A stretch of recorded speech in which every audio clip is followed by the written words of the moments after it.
Hello, Stoney fam, and welcome back to another episode. I'm super excited to talk with you guys this morning. So, happy Wednesday. Thank you for listening. I actually asked you guys on Twitter what we should talk about. I did a poll yesterday, and we came to the conclusion that we're going to be talking about animals today and the effect of cannabis on animals. Or, cannabis on animals, yeah. I just said that weird, kind of. Anyway, it's still kind of early. And again, all this information that I'm going to be sharing with you guys, if you want to read up more about that and you want to see the sources, it's going to be linked below. But before we start talking about that, I want to share some exciting news. I did make a website, so there will be a link also below to that as well.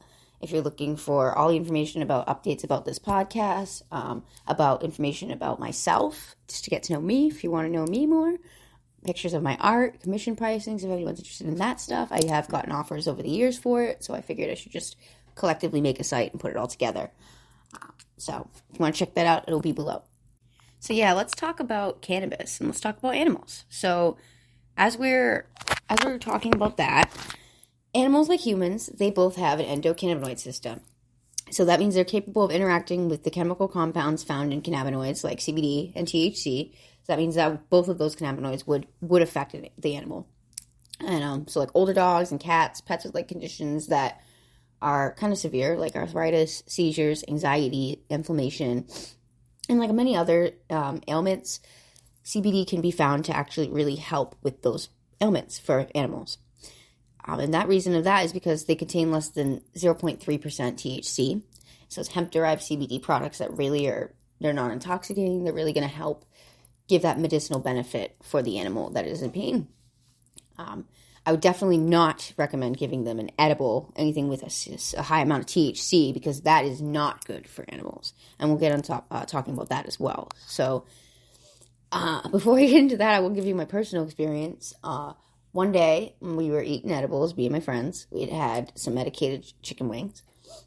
When we were done eating them, I had made a point to say, hey, please put these away because I have a dog and I don't want them to get into it.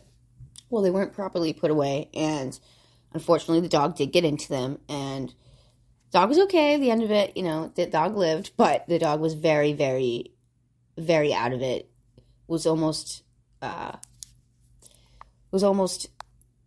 very frail, very just not feeling well. I'm losing the grasp on the word I was looking for. Dehydrated, that's what I was looking for. So it was just not good all around. So it can actually kill your animal if you don't monitor them and make sure that they're getting, good water intake. And you just want to make sure that they're all right, because it's not good for the animal to be high out of its mind. It's very not good. It can cause them anxiety as well, all kinds of things. So when we're talking about cannabis for animals, we're strictly talking about that cannabinoid of CBD. You don't want to give them a high amount of THC. That would be very bad. And guys, a lot of this information that I'm sharing with you guys, I've recently found out for myself as well. So I will be dabbling in this to help with my dog's eczema and his psoriasis that he also has. I find that these products would really help. But to make sure that they're the right stuff for them, make sure always that these products are lab tested, that they're shown to not be harmful for animals, not going to have a high amount of THC in it, definitely not intoxicating. You want to make sure that all of those components are added in, because you definitely don't want your dog to be, or cat, whatever, to be intoxicated out of their mind. You're just trying to help them with their ailments. So definitely make sure to be paying attention to that. Another key important factor is also paying attention to the weight of your dog when we're talking about dogs.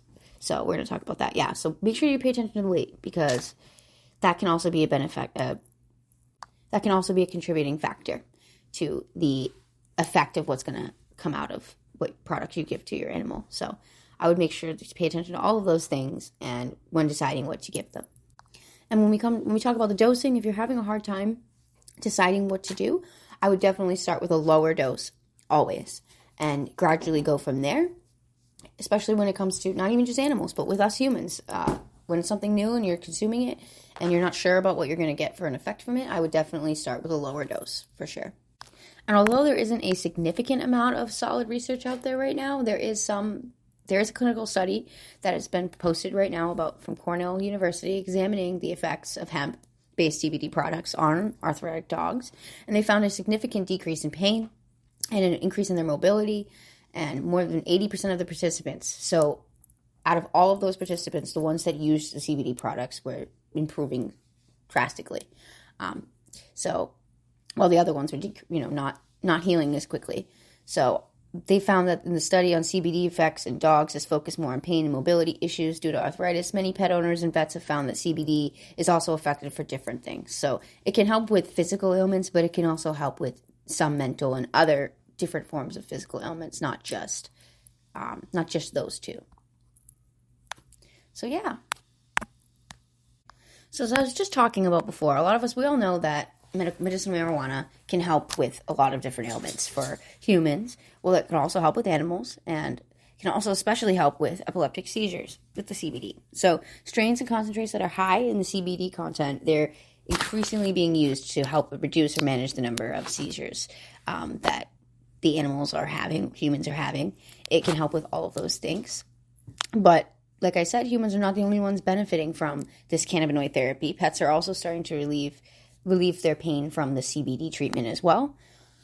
Although it is still kind of being seen as like a radical idea from some people, a lot of veterinarians, especially too, they just don't, because it is a cannabinoid, they're not understanding, still with the science and the research and everything else, it's still such a taboo subject. I feel like a lot of people still, even like myself, until I had done this research myself, I immediately just didn't think very good of it. I thought my dog was going to get high. But that's also because of my past experience.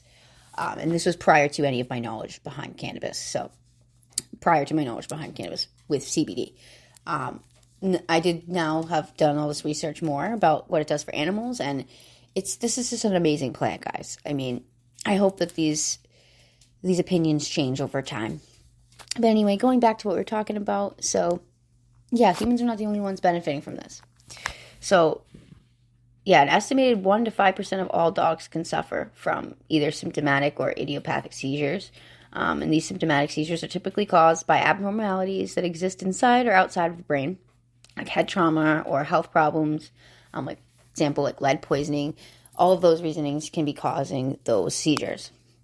Although idiopathic epilepsy, I apologize if I'm not pronouncing this correctly, it has no underlying cause, and it could just be genetic. So however they're born, they could just be born with it. And then breeds that are prone to inherit those symptoms and seizures, they include Beagles, German Shepherds, Keeshonds, Belgian Shepherds, Dachshunds, Hungarian Vizslas, English Springer Spaniels, Irish Wolfhounds, Collies, and Border Dogs. Some additional breeds can have a high incidence of seizure disorders, mainly Golden Retrievers, Irish Settlers, St. Bernards, American Cocker Spaniels, Wired Fox Terriers, Alaskan Malamutes, I can't pronounce that, Siberian Huskies, Welsh Springer Spaniels, Labrador Retrievers, Miniature Schnauzers, Mastiffs, Boxers, and Cavalier King Charles Spaniels and Poodles. So all of those dogs could possibly can get the effect from this disorder. So dogs that suffer from epileptic seizures, they're commonly prescribed this medication called phenobarbital. It's a medication commonly used to treat seizures. And while it's recommended by the World Health Organization to treat certain types of epilepsy in most countries, it can carry some serious side effects in both humans and pets. So it can be pretty bad side effects, which can include like lethargy, increased appetite, dizziness, confusion, and long-term liver damage. So when you're trying to just treat one ailment and then you have all of these other underlying ailments that you're going to get coming with it, it doesn't really seem like a treatment to me. It seems more like a trade. So kind of sucks. And for my personal experience, I can say that these type of medications that people are prescribed, not just animals, but humans, I'm talking about humans, the side effects can be so horrible. And personally speaking, my mother has epilepsy, and that is part of the reason why I got into wanting to do what I do and research cannabis and find what would help her the best, not even just me or any other customer or patient that I'm dealing with. It all pretty much started with trying to help her and what would benefit her the most with her seizures and her epilepsy disorder. So, and I've found that since she's switched from heavily depending on her medication and now still taking her medication, but also dabbling in these products, high CBD products, with a bit of THC as well, and whatever she's consuming that she prefers. It's been a lot more beneficial for her, and it makes me so happy to see. So anyway, going back to what we're talking about. So yeah, so more companies are releasing dog-specific CBD formulas that are derived from hemp, but many pet owners are wary of these side effects when it comes to exploring CBD, like I was saying. Even though despite the increase of interest in this form of therapy, a lot of people still are just like, nah, I don't want to do this yet. So until enough research is out and their mindsets have changed, I think that this will probably not be a valid form of therapy for most people. Even though it is, I just don't think many people will turn to it yet anyway. So, yeah. Going forward, I definitely need to smoke a bowl. I have not smoked yet with you guys. So, right now we got a little bit of frozen dessert. I've talked about that before. It is one of my favorite strains right now by Cloudcover. It's a very, very delicious indica heavy strain. Definitely smells like a cake, vanilla, just all around one of my favorite strains. And it hits very fast for me. I feel like one bowl pack and I'm feeling good. So let's get to smoke it.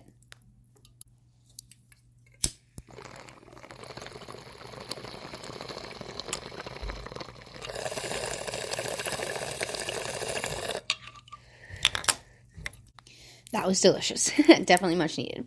So before I get off of this, I do want to say also that while I was saying that a lot of veterinarians are still against this form of therapy, I do recommend collaborating your concerns and ideas about going forward with this method of therapy. Just kind of talk to your vet about it and see what their opinions are about it. And by doing that, both of your recommendations together can be both beneficial and safe for the pet. So by that, like, you can kind of go back and forth between talking about like the weights and all of these, like the weight of the dog and all these things that are important factors in deciding what to treat your pet with if you're going to be picking CBD as that form of treatment. So yeah, thank you guys for listening. It is really interesting that not only does cannabis help people, but it also helps animals. And yeah. So thanks again for listening, guys. Today is going to be a very, very busy day for me, a very special one as well. Shout out to my work. It is our 2-year anniversary today, so I'm going to be there killing it and giving out all the goodies and having a blast today. So, and I'm super excited as well because we're going to have packs there and I'm going to be doing engravings. So all around it's going to be an exciting day. So anyway, guys, thanks again so much for listening. And like I said before, the links will all be below. If you want to check out that website, it'll be below as well. Hope you all have a great day. Get baked. Talk to you guys soon.